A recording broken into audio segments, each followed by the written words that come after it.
Good afternoon, everybody. I started this video about 5 minutes ago. I got about 5 minutes in, and then they started testing the fire alarm, which is a weekly occurrence, and I got my timings wrong, so I had to start again, which is a little bit frustrating.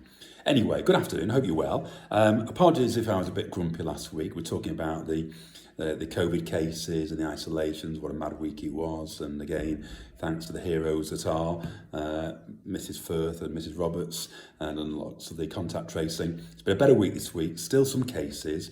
I hope those young people are okay. There's no indication they have become too poorly having the virus, but inevitably some isolations on the back as well. And particularly, I apologise to a degree for those people who may have been isolated twice in a recent week, which is hugely unfortunate, but that then our rules. We have to identify close contact and isolate accordingly. Okay, fingers crossed that next week will be better again, because we don't want anybody to miss out on things like Wellyfest, which is a week next Tuesday, the 20th of July. And so let's avoid, if we can, any positive cases, any isolations on the back of those next week. That's what we're all hoping and praying for moving forward. You'll be aware, of course, that the government released new guidance when the Prime Minister announced the easing of measures on the 19th of July. They also announced that week, earlier this week, the plans for schools in September. So what we do know, that we'll be obliged to do mass testing, every child tested twice on return in September, and we've been given the first week back to stagger a return. So what we intend doing, this will all come out in writing, is testing those transition year groups, so year 7 and year 12 on our inset day on Friday the 4th, so they can start back on the first day, Monday the 6th. And then we'll stagger testing and returning during the course of that week. So everybody will be back in by Thursday, the 8th, 9th of September. Okay, so it will be a stagger start. Not everybody will be back together on September the 6th. We'll be getting the year 7s and 12s in for some induction on that first day. And then people returning in due course. And that's due to the mass testing on returning in September, which we've been asked to do. And will give us that reassurance at the start of a new term, a new year. Also, we know as well that the responsibility for contact tracing, which has been a massive onerous task on schools, will no longer be our responsibility. That will shift to, I think it's public health will take care of that. How that works in practice, I don't know, because the powers that be outside will presumably still have to contact us. If you ask a child who their contacts have been, they may not remember seating plans, etc. So I'm sure we'll be involved to some degree, but the pressure will fall upon public health rather than schools, which is a massive relief so we can get on with the day job, as it were. And also a big change, of course, is not having to isolate close contacts. There'll be a small number of close contacts, I believe, identified. And rather than isolating for 10 days, I think the plan will be to perhaps do a PCR test. If that's negative, they come back in, and that's opposed to isolation, or daily serial testing to identify when they're in school. So that seems to be the case. So all being well, there'll be less disruption to school isolations, but of course that depends on the spread, doesn't it, of the current variant and any other in the future. So I maintain a healthy sense of paranoia, and I will put on the back burner for now any other measures, but to the ventilation, hand sanitising, etc. will continue to some degree, and fingers crossed we can have a disrupted start to the year, excuse me, and continued undisrupted year for the sake of our pupils, particularly those entering exam years in year 11 and year 13. Okay, so that's looking to the future with schools and COVID. But a good week this week.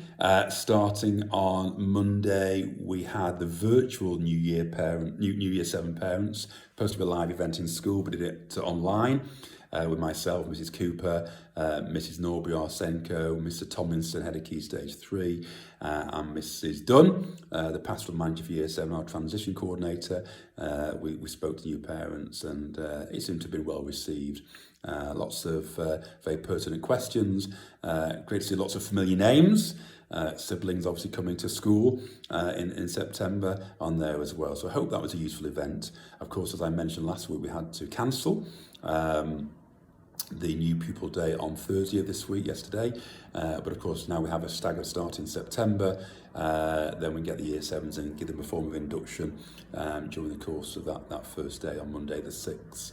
And of course, you may be aware, if you are a new year 7 parent, we have a series of tours for the pupils, just in family groups, starting on Monday, primary school by primary school, led by our ambassadors, our wonderful Key Stage 3 and 4 ambassadors. So we look forward to those tours starting on Monday after school in a COVID secure way, of course.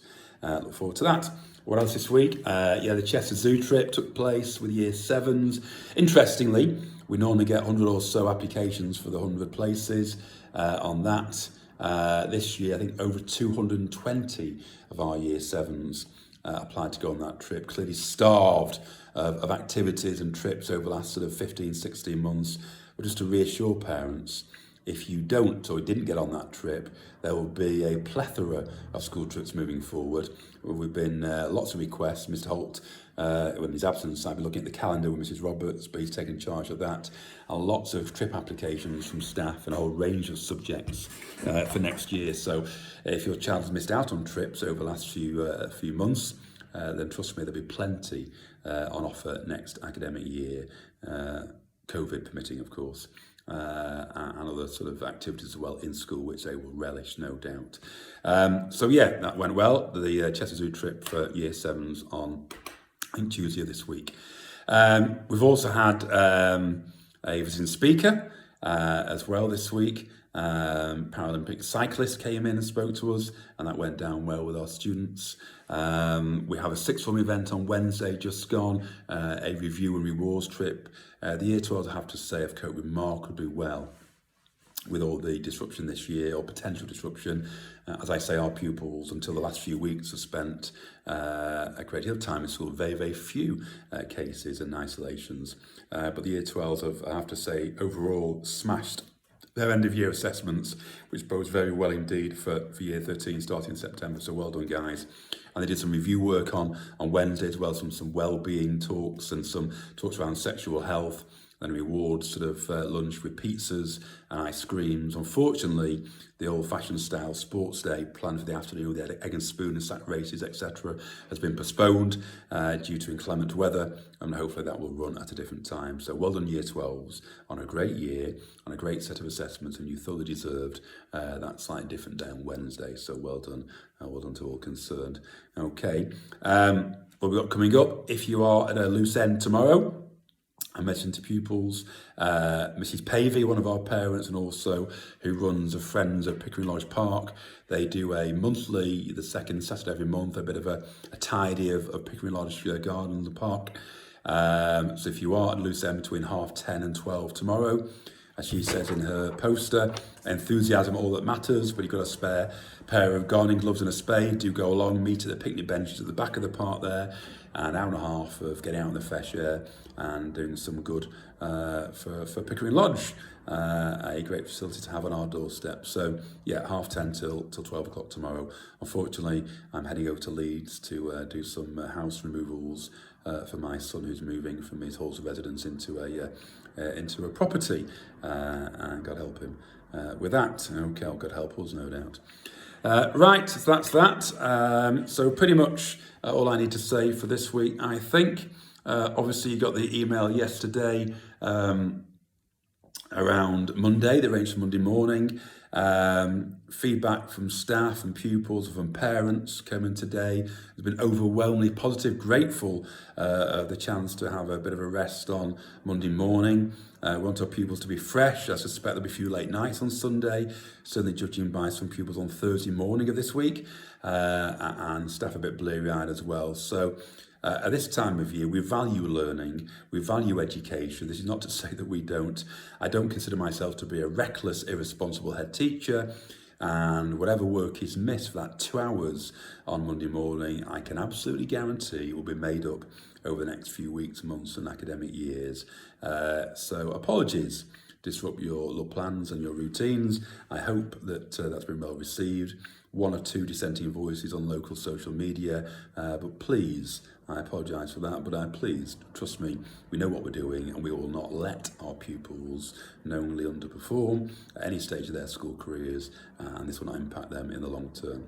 I spoke to my Year 7 Friends class yesterday on this note and said, who watched the football last night? Every hand went up. Who's going to watch it on Sunday? Every hand went up. Who, hypothetically, if I said come in later Monday, would be in favour of that? All but one hand stayed up. And the young man in question got a bit of good-natured heckling from his peers. And I said, why? Well, I said, well, my education is more important than a football match. And I said, I couldn't agree more. And then said to this young man, it wasn't about his whole education suffering. It was a case of 2 hours on that Monday morning. We'd more than make up for that loss in due course. In which case, his hand went back up. He said, oh, yeah, okay, that's fine. So, yeah, that's what we're dealing with. And I think, as I said in my email yesterday, we've been through a hell of a lot. I think everybody deserves a bit of a break, a bit of a rest, and a bit of a treat on that Monday morning. My 19-year-old son said to me yesterday, Dad, this could be the best day of my life, the happiest day of my life. He said, just think you're 51 years of age. He's right. And you've never experienced England in a major final, let alone winning it.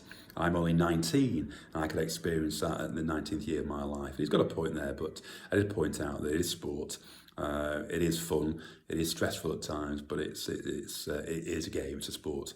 And I don't think my 51 years has suffered enormously by England not winning it or being in a final. Having said that, we'll be cock-a-hoot, won't we, if they do win. So, yeah, let's bring it home on Sunday night. Gareth Southgate, you're the one. And all that business. Right, okay, I'll leave it there. Have a great weekend. I think I'll make it early dark now, 4:15. I might get home and, yeah, start enjoying the weekend. Okay, stay safe. Keep the young people safe. Let's make sure they're in school until Wednesday the 21st of July. Let's make sure they don't miss Wellyfest. We've rearranged the Year 7 Panto social distance for next Thursday. We don't want them to miss out either. So yeah, let's make sure we see through the next week and a half as best we possibly can.